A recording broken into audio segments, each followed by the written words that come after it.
DNA sequencing using the enzymatic extension reaction makes use of the chemical difference between normal deoxyribonucleotides and dideoxyribonucleotides.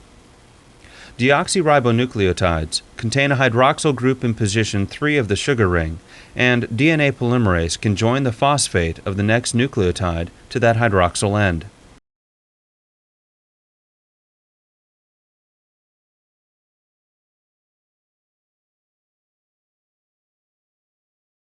A dideoxynucleotide can be added to a growing chain but does not contain a hydroxyl group at position 3, so no further nucleotides can be added.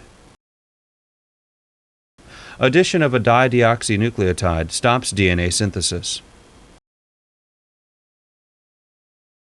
The DNA template to be sequenced is denatured in a tube.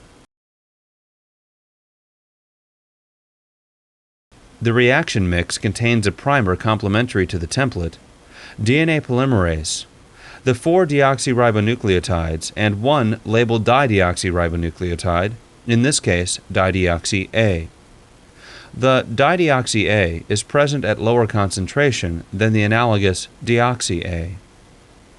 The primer base pairs with a complementary sequence, and DNA synthesis begins.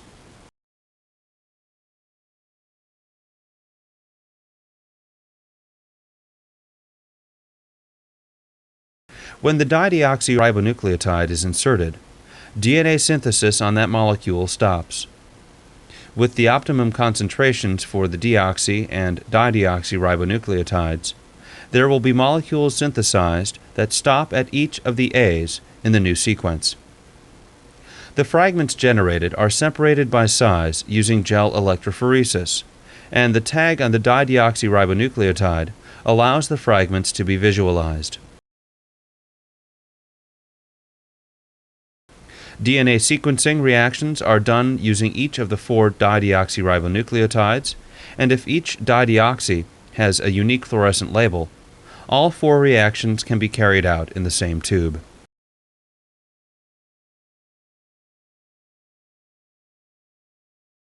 When the reaction products are separated, there should be labeled fragments corresponding to each base along the template, with the 4 bases represented by different recognizable tags.